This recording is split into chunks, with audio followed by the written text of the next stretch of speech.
Welcome to Stock Law Now, a 20-minute podcast examining the legality of investors and investments, traditional and new. I'm Scott Colasanti, coming to you via something called an MP4. In our inaugural presentation, we examine Elon and the tweets. No, it's not the worst remake of Benny and the Jets, but rather a critical review of one man's attempted dominance of Twitter and whether it runs afoul of the nation's securities laws. And now, from a spot in my basement far too close to the oil burner, with my trusty dog Cherry on my lap, it's Elon and the tweets on Stock Law Now.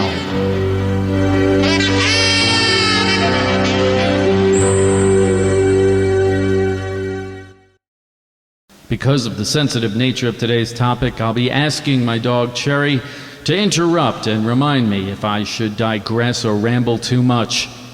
And here we go. Elon Musk was born 49 years ago in South Africa. He traveled to Canada in 1992 and there studied at Queen's University. He arrived in America around 1995, where he continued to attend top-notch schools such as the Wharton Business School and Stanford. Early on, in addition to his outstanding intellectual abilities and engineering acumen, Musk evidenced the uncanny ability to put together investors and investments, and to generally amass great amounts of wealth. In 1999, he co-founded X.com, the forerunner of today's PayPal. Musk either did or didn't leave that entity amicably, but nonetheless he took the payout and in 2002 founded on his own SpaceX, the highly successful government contractor that just weeks ago safely returned American astronauts to Earth. In 2008, Musk took over the existing company Tesla. That entity today is the forerunner in the production of electric cars. Its stock is traded on NASDAQ, having gone public under Musk's direction in 2010. Now, Musk has started some other enterprises as well. In 2016, he used his power and influence to create the Boring Company, which, as everyone likes to say, is anything other than boring. The Boring Company is reportedly working on a tunnel for Tesla cars, but on occasion has created such promotional items as flamethrowers. Then there's Solar City, which would seek to alter America's dependency on oil. And of course there is Neuralink, which seeks to implant in all our brains artificial intelligence. Okay. The point for today's purposes is, like that other 6'2" Wharton graduate with an active BlackBerry, Mr. Musk likes to tweet constantly, mercilessly, on an unpredictable array of topics. For days on end, day or night, either he or someone at his direction is cluttering the newfound Twitter airwaves with thoughts, opinions, and alleged facts. In case you haven't had the time to break down all of Musk's 12,000 tweets over the years, let me see if I can categorize them for you. Sometimes they are simply harmless. He will put up baby photos or really cool snapshots from space. He'll reprint his favorite Nirvana lyrics, or he'll tell you which celebrity that day test drove a Tesla. Sometimes the tweets can be truly inscrutable. In addition to the aforementioned reference to digging a very large tunnel, on May 1st of this year he told the world he was selling all his possessions, including his homes. He has challenged Johnny Depp to a cage match. And most recently he has invited people to openly mock him on Wikipedia. On a more serious note, occasionally Musk's tweets are political in nature. He is against further pandemic relief checks to individuals. He is or isn't endorsing Kanye for president. He consistently throws his support in favor of a worldwide bank. And during this election season, he offered a Bernie Sanders drinking game to mock that senator's call for a tax on billionaires. Admirably, Musk's tweets at times could satisfy any grammar school English teacher in their brevity and directness. He has declared, quote-unquote, pronouns suck, aliens built the pyramids, elevator music is underrated, and my personal favorite, the rumor that Bill Gates and I are lovers is completely untrue. Overall, it's like the Berlin Wall got cleaned and people started graffitiing all over it again. Or perhaps like the Tasmanian devil's words were being bellowed through a bullhorn. Wait, just one more. Like the meanest kid in Lord of the Flies gave a graduation speech. Come on, Jerry, a little leeway here. Truly, as we Long Islanders would say, he is the leaf blower of social media. Okay. The problem is, both for investment professionals and the lawyers, occasionally Musk tweets attempt to reveal corporate information. Now, to understand this bizarre overlap of purely frivolous Twitter banter and securities fraud, one need only look at 3 key dates. The first date, Tuesday, August 7th, 2018. On that fateful day, roughly around lunchtime, Musk loosed upon his 22 million Twitter followers the following statement: "I'm considering taking Tesla private at $420, funding secured." Now, at the time, Tesla's shares were trading at about $350, so there was inevitable market and media reaction. Outlets such as the BBC and NPR retweeted the message, whereas NASDAQ imposed and lifted a trading halt in the same trading day. Most importantly for our purposes, the SEC immediately commenced an investigation, and 6 weeks later it had filed charges against both Tesla and Musk. Curiously, there were separate complaints issued against the corporation and its CEO. The Tesla complaint alleged one violation of SEC Rule 13A-15. That obscure rule concerns the flow of information in between management and other people who prepare filings on the company's behalf. Specifically, paragraph 37 of the Tesla complaint said that Tesla failed to ensure that information required to be disclosed in filed reports was accumulated and communicated to its management. Paradoxically, the separate, longer, more accusatory complaint against Mr. Musk alleged a violation of Rule 10b-5, the most serious of securities infractions. Reading that SEC complaint against Musk in its most favorable light, the commission alleged that the CEO was telling the public, including his investors, that a lucrative deal was in place when in fact it hadn't yet been finalized. Meanwhile, reading the complaint in its most damning context, the SEC alleged that Musk had either intentionally or recklessly loosed upon the investment world statements that were false or misleading and prodded those investors to action. Strangely, if you read the complaints against Tesla and Musk in tandem, they don't make sense. Specifically, the Tesla complaint accuses the institution of keeping material information from upper management. Separately, the complaint against Musk accuses him of inventing information, that information wholly distinct from anything that could have been communicated to him from others in the corporation. Regardless, the consequences were dire. Musk was removed as Tesla chairman for a period of at least 3 years. $40 million in fines were levied against Tesla and Musk, and procedures were required. Those procedures would mandate that internal personnel at Tesla would review all Musk tweets where such had a potential material impact upon the market. Weeks later, in a nationally televised interview, Musk got his revenge. He admitted that no one was reviewing his tweets and that he had no respect for the SEC. It was thus perhaps inevitable that several months later the SEC and Musk would clash once again. On February 19th, 2019, ironically another Tuesday, Musk tweeted that Tesla was on track to produce 500,000 cars in 2019. This effectively upped the estimate of 400,000 cars that had been shared with the public weeks earlier by the organization. Musk did issue a corrective tweet 4 hours later. That tweet once again embraced the 400,000 car estimate for 2019. Nonetheless, the SEC once again struck. Within a week, it had filed an order to show cause in the Southern District of New York. That petition, curiously, relied almost solely on generic precedent. Stated otherwise, the papers submitted by the SEC included a statutory reference only to Section 10b, which is promulgated by Rule 10b-5, And of the 7 cases included in the table of authorities, only 1 included an SEC precedent. Simply put, there isn't that much authority for when the SEC wants to punish someone for violating a prior settlement. Perhaps because this time the organization had moved more quickly to correct a Musk tweet. Perhaps because the SEC lacks specific authority in this area. The Commission and Musk reached a settlement. The only thing that's been disclosed about that settlement is that the previous established standard of review for Musk's tweets had been broadened to include tweets that could be of a financial nature. Thus, for varied reasons, the parties were urged towards settlement, and settle they did.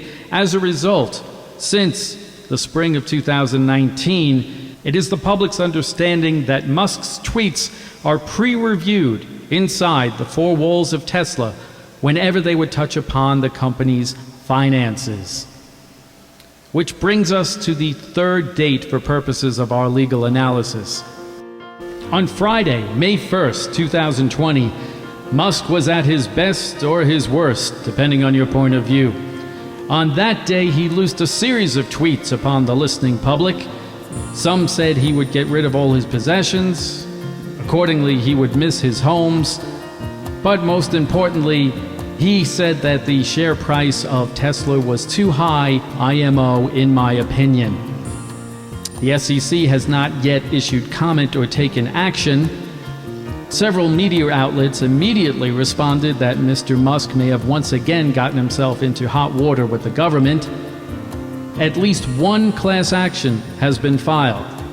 Namely, a state-based action in Delaware alleges 2 things. 1, that Mr. Musk's dim view of his own share price caused a 10% decline in stock that day, and that decline lingered for several days.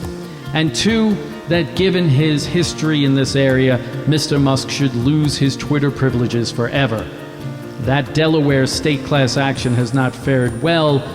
The careful observer has to see if it gets revived or ends up somewhere else. In sum, 3 dates, 3 different outcomes, but 1 remaining question. What is the standard for when a CEO takes it upon himself to share corporate information with his investors? Stock law now suggests that there are at least 4 ways of looking at this. Number 1, the alleged wrongful tweet could be a lie, or as they say in securities law, a misstatement.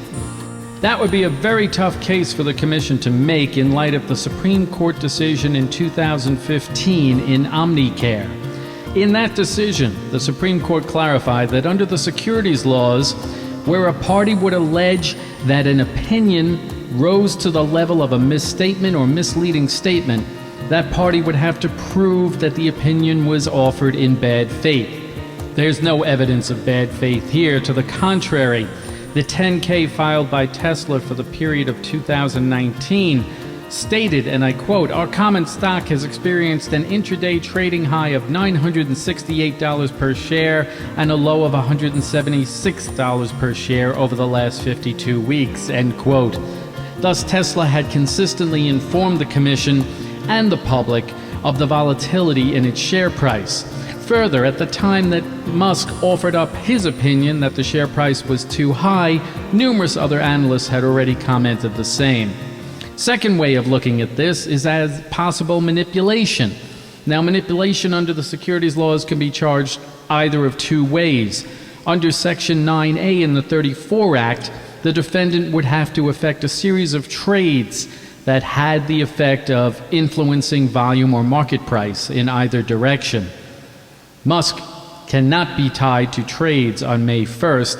That leaves the alternative means of proving manipulation, a series of statements, and you can find the 3 ways that manipulation is pleaded on the investor.gov sub-website at sec.gov. Thus, the alternative means of proving manipulation is once again tied to a lie, which we've already shown isn't the case here. If you'd like to see how manipulation is pleaded, see the Bass Capital case from April 2020, available on the SEC website. Third possible way of viewing Musk's May 1st tweet in a negative fashion would be to evaluate it under Regulation FD. Now, that stands for full disclosure. That 2000 set of rules came out of the continual fear that management at public companies was favoring certain investors with material non-public information. The classic example of select disclosure is where the CEO has a conference call with just a few favored analysts ahead of talking to the public in general. Now, the SEC had a very workable standard for detecting selective disclosure. Namely, it came from the Fabergé case in the 70s. In that disciplinary proceeding, the resulting test said we looked to see if one, material non-public information was broadly disseminated, and two, if after dissemination the public had a chance to digest that information. That was really laid to waste in 2013 by the Netflix report. In that report, the Commission, as it does from time to time, puts pen to paper and explains why it is not taking enforcement action against somebody. It clarified in that case that disclosure through Facebook, after such had been signaled by the company to be a means of disclosure, could suffice. However, in so doing, all the emphasis was placed on the means of dissemination, and the time requirement pretty much evaporated. Thus, to evaluate Musk's tweet, the share price is too high, in my opinion, we look solely to how broadly it was disseminated. Again, Musk had 22 million followers in 2018. By 2020, he was up to 38 million followers. There seems to be no Reg FD violation. There seems to have been no selective disclosure. Finally, as our last means of analysis, we look at the May 1st tweet in comparison to the ongoing agreement between the Commission and Tesla and Musk. As amended, that agreement calls for all tweets that would touch upon Tesla finances to be pre-approved within Tesla. In hindsight, the SEC has made a good call by not taking action based upon the May 1st tweets. The statement, in my opinion, my stock price is too high, is too vague to be material, and it's too broadly disseminated to be selective disclosure, and it's too much of an opinion to be a misleading fact. Now, we don't know what's going on behind closed doors in various regulatory agencies, and we don't know how the various class actions filed against Tesla and Mr. Musk are going to turn out. But stock law now would give the SEC a thumbs up for, in 2018, acting upon a misleading statement, for in 2019, recognizing its own statutory limitations in terms of a vague settlement, and further, at the same time, putting a scare into Tesla once again, and finally in 2020 for not acting, where a statement was opinion, was not very specific, and was redundant. All of which still begs the question, are these tweets ill-advised? In the particular case of Mr. Musk, it would appear that he has been schooled, although the noise continues. It bears noting that the latest questionable tweet from May 1st came days after the quarterly report had been made available to the public. Now, although Mr. Musk continues antagonizing the Commission, saying things such as they are the short sellers enrichment committee, he still does seem to have these rules and these limitations in mind, and it bears noting that he's tweeting later in the day and speaking more about other things. It also bears noting that Tesla is moving inevitably towards inclusion in the S&P 500 and a possible listing on the New York Stock Exchange. Those things would draw more scrutiny and impose more rules. As for the SEC, the record continues to establish its concern with meaningful investor disclosure. This summer it released a refined mutual fund prospectus, the product of 2 years of work. However, attention still needs to be paid to how and when information is being supplied to us all. Put simply, in light of this year's market, we're all dying here. The indices such as the Dow and S&P 500 keep going up as the raw data gets much, much worse. The biggest stocks aren't even included in those indices, and John Q. Public can't afford them. We're seeing such abnormalities as bankrupt companies issuing stock, and purchasers thereof asking courts for a do-over. The amazing contradiction of August 2020 is that we are drowning in information and we don't know what to do with it, and our understanding of it is getting further and further away from the understanding of professionals. Like Benny and the Jets, Elon's tweets are oh so weird and wonderful. Wouldn't it be grand if they paved the way for a long-term partnership between the world's most fearless, noisy CEO and history's most potent, omnipresent market regulator? Imagine the two working together, as NASA and Musk did for 14 years to jointly put astronauts in space. A healthy kind of partnership with a mutual respect, devoid of contempt orders and punitive fines. Two glorious, immovable objects, the billionaire and the federal agency, re-ushering in a period of revolving doors between public and private service. Okay, that's never going to happen. In the short term, Stock Law Now suggests simply that the SEC update its 2008 advice for things such as Twitter, and more specifically, perhaps adopt Regulation EN for evening news. If a CEO or management believes that something might be included in a filing with the SEC, they can't talk about it till after 4 p.m. That gives everybody ample time to digest it. Sure, people will say there's aftermarket trading, but those markets are limited and there's not much damage that can be done. As I learned on the stock exchange floor decades ago, at times you need just a clear black and white rule, a blanket prohibition, something someone can memorize in 10 seconds. If a CEO thinks that the information could end up even on the cutting room floor where they are preparing SEC filings, he must remain mum. That gives everyone at least 16 hours to react to the most bizarre of tweets, even when such turn out to be meaningful. Well, that look from my dog says I'm needed in wardrobe. I promised to limit these podcasts to about 20 minutes, so we're out of time. Thank you for listening. I'm Scott Colasanti for Stock Law Now, saying let's be careful in here. And hey, for you non-millennials, remember that an important software update is none of those things.